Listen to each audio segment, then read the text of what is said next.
Deputy collector గారు, తహసీల్దార్ గారు, municipal chairman గారు, కమిషనర్ గారు, మున్సిపల్ కమిషనర్ గారు ఉపయోగించుకోవాలి అనే విషయాన్ని తెలియజేయటానికి, సాధారణ ప్రజల్లో కూడా ఒక అవగాహనని, అవేర్నెస్ని కల్పించడానికి మనకి ఓటర్ దినోత్సవాన్ని జరుపుకుంటూ ఉంటాం. అలాగే మన జాతీయ ఎలక్షన్ కమిషన్ ఏర్పడి ఈనాటికి 75 సంవత్సరాలు నిండిన సందర్భంగా కూడా ప్రజాస్వామ్య వ్యవస్థను నడిపించడం అనేటువంటిది ఒక గొప్ప సంస్కారం. అది అలాంటి వ్యవస్థలో పనిచేసినటువంటి సిబ్బంది కానీ, నాయకులు కానీ, ఇతర సభ్యులు కానీ అందరికీ కూడా మనం మన అందరి అభినందన. అంటే హ్యాపీగా ఉంది. Young fresh faces.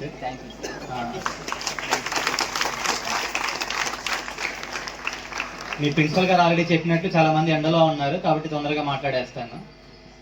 ఫస్ట్ ఈరోజు నేషనల్ ఓటర్స్ డే కాబట్టి అసలు ఓటు యొక్క ప్రాముఖ్యత ఏంటి? ఇప్పుడు జనరల్లీ మనం ఏమనుకుంటామంటే ఫర్ ఎగ్జాంపుల్ మీ పాలకొండ కాన్స్టిట్యుయెన్సీలో సుమారు 2 లక్షల ఓట్లు ఉంటాయి. నేను ఒక్కరిని ఓటు వేయకపోతే ఏమైంది, మిగతా వాళ్ళందరూ వేస్తారు కదా.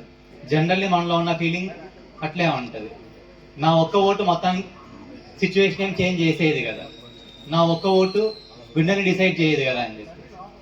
సో ఇక్కడికి వచ్చిన తర్వాత మేము వాటర్ యూజ్ అసోసియేషన్ అని చెప్పేసి ఒక ఎలక్షన్స్ పెట్టాము. ఆ ఎలక్షన్లో చాలా తక్కువ చోట్ల మాత్రమే కంటెస్ట్ చేశారు. వీరఘట్టంలో కంటెస్ట్ చేసిన దగ్గర నేను కౌంటింగ్ దగ్గర ఒక దగ్గర ఉన్నాను.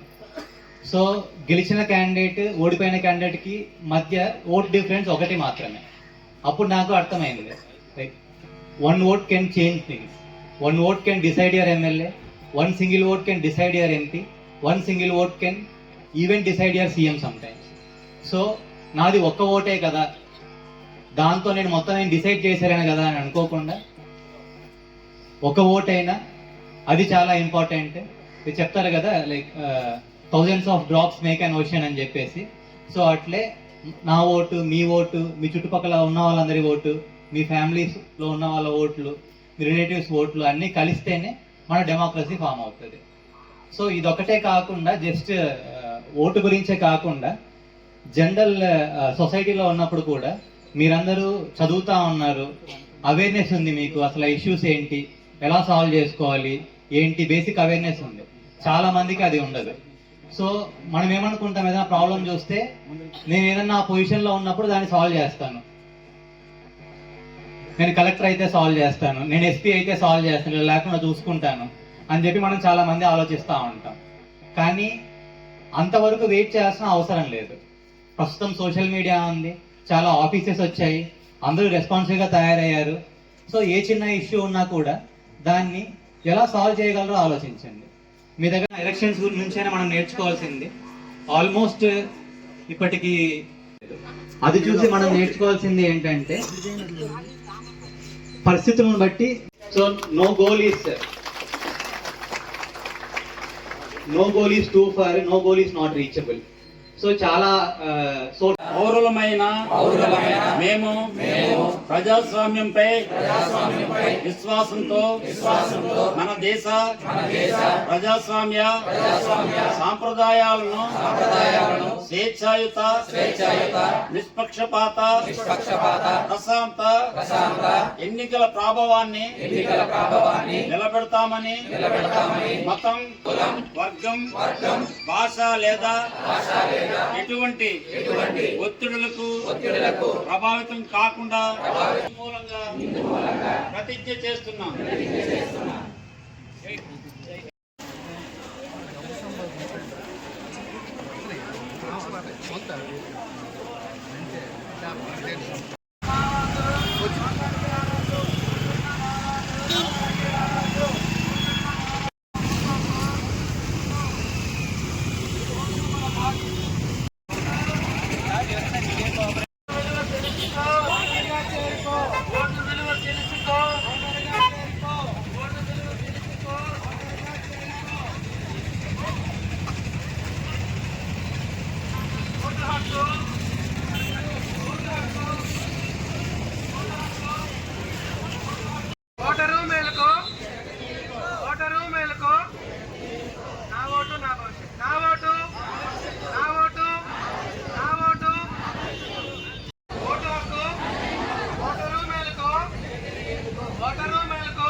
మతం, జాతి, కులం, వర్గం, భాష లేదా ఎటువంటి ఒత్తిడులకు ప్రభావితం కాకుండా ప్రతి ఎన్నికల్లో నిర్భయంగా ఓటు వేస్తామని ఇందు మూలంగా ప్రతిజ్ఞ చేస్తున్నాము.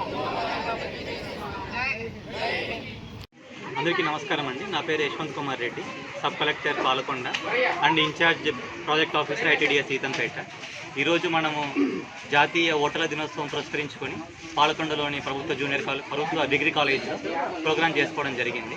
ఇక్కడ ఉన్న పిల్లలకందరికీ ఓటు యొక్క ప్రాముఖ్యత ఏంటి, అసలు నేషనల్ ఓటర్స్ డే ఎందుకు జరుపుకుంటాము, వాళ్ళ రోల్ ఏంటి, అంటే భారత పౌరులుగా డెమోక్రసీని సస్టైన్ చేయటంలో వాళ్ళ రోల్ ఏంటి, వాళ్ళ చుట్టుపక్కల వాళ్ళకి కానీ వాళ్ళ ఫ్యామిలీ వాళ్ళకి కానీ ఓటు గురించి అవేర్నెస్ ఎలా కల్పించాలి అని చెప్పేసి వీళ్ళకి చెప్పడం జరిగింది. అదేవిధంగా పాల్గొన్న పట్టణంలో కూడా మిగతా పౌరులందరికీ కూడా ఓటు పైన అదేవిధంగా డెమోక్రసీ పైన అవగాహన కలిగించడానికి ర్యాలీ కూడా చేయబోతూ ఉన్నాము. ఇవే కాకుండా మనము స్పెషల్ సమ్మరీ రివిజన్ 2025 పురస్కరించుకొని ఇప్పటిదాకా 2 సార్లు స్పెషల్ క్యాంపెయిన్ డేస్ అన్నీ చేయడం జరిగింది. అప్పుడు ప్రతి బిఎల్ఓ వాళ్ళ పోలింగ్ స్టేషన్ పరిధిలో క్లెయిమ్స్ అన్నీ తీసుకొని ఓట్ అడిషన్ కానివ్వండి, డెలిషన్ కానివ్వండి, చేంజ్ కానివ్వండి, క్లెయిమ్స్ అన్నీ తీసుకొని అవన్నీ ప్రాసెస్ చేయడం జరిగింది. మొత్తం 100% ప్రాసెసింగ్ కూడా కంప్లీట్ చేశాము. అదేవిధంగా ఓట్ ఎన్రోల్మెంట్ అనేది ఒక రోజులో జరిగే ప్రాసెస్ కాదు, అది నిరంతర ప్రక్రియ. ఎవరైనా సరే 18 ఏళ్ళు నిండిన వాళ్ళు ఎవరైనా ఉన్నా వాళ్ళు మా ఎవరు బిఎల్ఓ అనేది ఆ పోలింగ్ స్టేషన్ పైన మేము ఆల్రెడీ రాసాము, వాళ్ళ నెంబర్ అవన్నీ కూడా ఆ బిఎల్ఓను కాంటాక్ట్ అయితే, లేకపోతే కన్సర్న్ తహసీల్దార్ ఆఫీస్ కానీ సచివాలయం ఆఫీస్ కానీ అక్కడ కాంటాక్ట్ అయినా కూడా వాళ్ళని వెంటనే ఓటర్గా నమోదు చేయడం జరుగుతుంది. ఇదంతా కూడా కాకుండా ఇప్పుడు మనకు ఎన్జిఎస్పి పోర్టల్లో ఆన్లైన్లోనే వాళ్ళు ఓటర్గా నమోదు చేసుకునే అవకాశం కూడా ఉంది. దీన్ని సద్వినియోగం చేసుకుని అందరూ ఎవరైతే ఓటు హక్కుకి ఎలిజిబుల్ అయి ఉన్నారో వాళ్ళందరూ ఓటర్గా ఎన్రోల్ చేసుకుని ఫ్యూచర్లో ఎప్పుడైతే ఎలక్షన్స్ వస్తాయో అప్పుడు వాళ్ళ రైట్ టు చాయిస్ ప్రకారం చూస్ చేసుకుని డెమోక్రసీని సస్టైన్ చేయడానికి, ఫర్దర్గా ఇండియాని డెవలప్ చేయడానికి వాళ్ళు తోడ్పడతారని చెప్పి ఆశిస్తున్నాను.